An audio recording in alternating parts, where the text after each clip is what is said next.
Deaths of Kris Kremers and Lianne Froon. Kris Kremers. Born the 9th of August 1992, 1. Amersfoort, Utrecht, Netherlands. Disappeared the 1st of April, 2014, aged 21. Boquete, Chiriquí, Panama. Status deceased, human remains found. Nationality Dutch. Height 167 centimeters, 5 feet 6 in. Lianne Froon. Born the 24th of September 1991, 2. Amersfoort, Utrecht, Netherlands. Disappeared the 1st of April, 2014, aged 22. Boquete, Chiriquí, Panama. Status deceased, human remains found. Nationality Dutch. Height 184 centimeters, 6 feet 0 in. Kris Kremers and Lianne Froon were Dutch students who disappeared on the 1st of April, 2014, while hiking the El Pianista Trail in Panama. After an extensive search, portions of their bodies were found a few months later. Their cause of death could not be determined definitively. Dutch authorities working with forensic and search rescue investigators initially thought it likely the students had accidentally fallen from a cliff after becoming lost.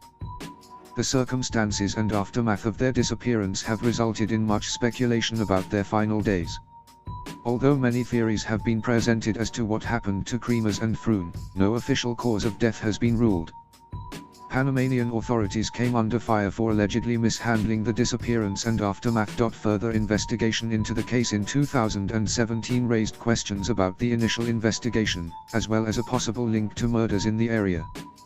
Background: Kris Kremers, 21, and Lianne Froon, 22, both grew up in Amersfoort, Utrecht, in the Netherlands. Kremers was described as an open, creative, and responsible individual, while Froon was described as aspiring, optimistic, intelligent, and a passionate volleyball player. Kremers had just completed her studies in cultural social education, specializing in art education at the University of Utrecht. From Deventer, Froon had graduated with a degree in applied psychology. Only a few weeks prior to leaving for Panama, Froon had moved in with Kremers in a dorm room in Amersfoort, and they worked together at the cafe/restaurant called In Den Kleinen Hap. They both saved up money for 6 months and planned to go to Panama together on a special 6-week vacation, hoping to learn Spanish and to do something of significance for the locals, particularly volunteering with children. The trip was also supposed to be a present to Froon for graduating. Disappearance. Kremers and Froon arrived in Panama on the 15th of March, 2014. They toured the country for 2 weeks before arriving in Boquete, Chiriquí, on the 29th of March to live with a local family for a month while volunteering with children. On the 1st of April around 11 o'clock, they went hiking near the clouded forests that surrounded the Baru volcano, on the El Pianista Trail, not far from Boquete. Some sources say they took with them a dog that belonged to the owners of the El Pianista restaurant. This has not been confirmed.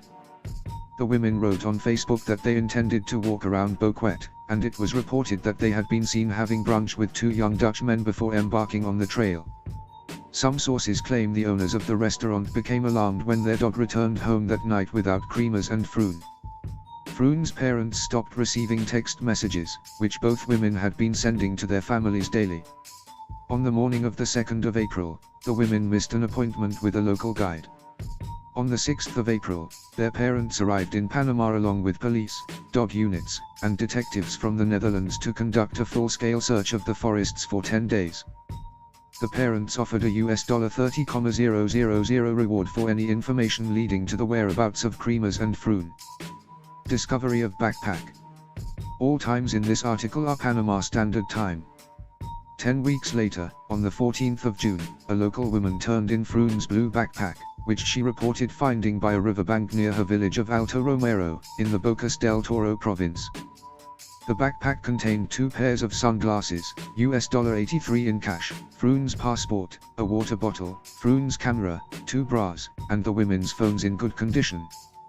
The women's phones showed that around 6 hours after the beginning of their hike someone dialed 112, international emergency number in use in the Netherlands, and 9-1-1, the emergency number in Panama. The first distress call attempt was made by Kremer's iPhone 4 at 16:39, 4:39 p.m. Shortly after that, another attempt was made from Froon's Samsung Galaxy S3 at 16:51, 4:51 p.m. None of the calls got through due to lack of reception in the area. None of the subsequent call attempts ever managed to go through.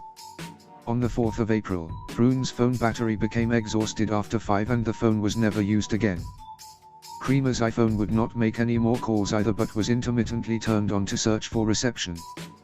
Between the 5th and the 11th of April, the iPhone was turned on multiple times but without ever entering the correct PIN code again, either no PIN or a wrong PIN code was entered. On the 11th of April, the phone was turned on at 10:51h, 10:51 am, and was turned off for the last time at 11:56h, 11:56 am. Date of call iPhone 4, Kremer's, Samsung Galaxy S3, Froon. The 1st of April, 2014 16:39h call attempt 1, 112, 16:51h call attempt 1, 112. The 2nd of April 08:14h call attempt 2, 112, 06:58h call attempt 2, 112. 10:52h call attempt 3, 112 and 911. 13:50h check signal 1. Call attempt 4, 112 and 911, with short time connection to GSM. 16:19h check signal 2, the phone is turned on the whole night. The 3rd of April 09:32h call attempt 3, 911. 11:47h check signal 1. 15:59h check signal 2. 07:36h the phone is turned off. The 4th of April 10:16h check signal 3.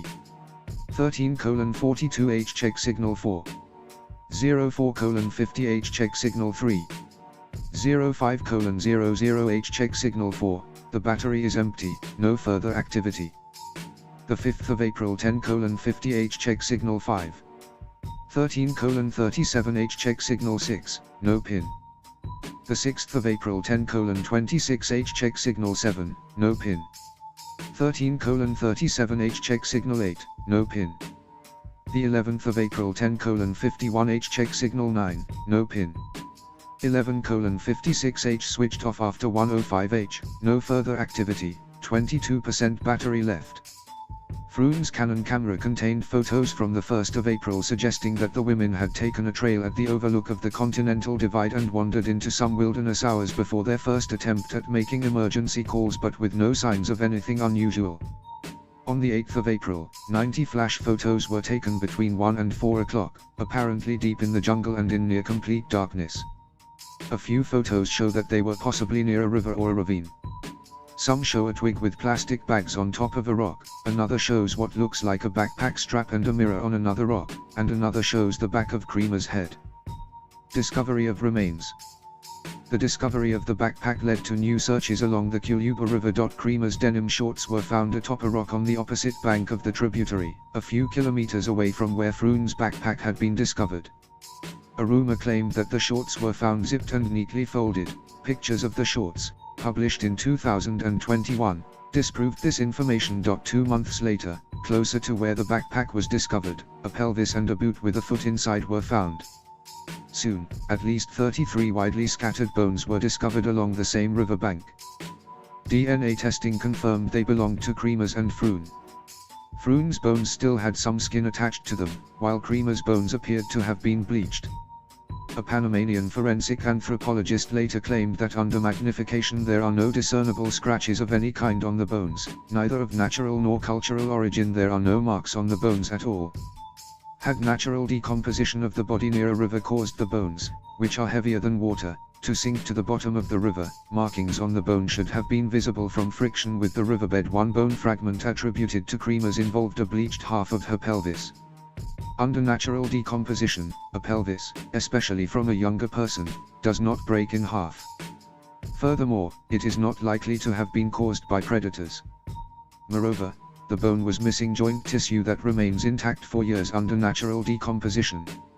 In late August 2014, a fragment of skin was found on the banks of the Rio Kuluba River that could be attributed to Froon after forensic analysis. This was in an early state of decomposition, unlike the physical remains found of Kremers.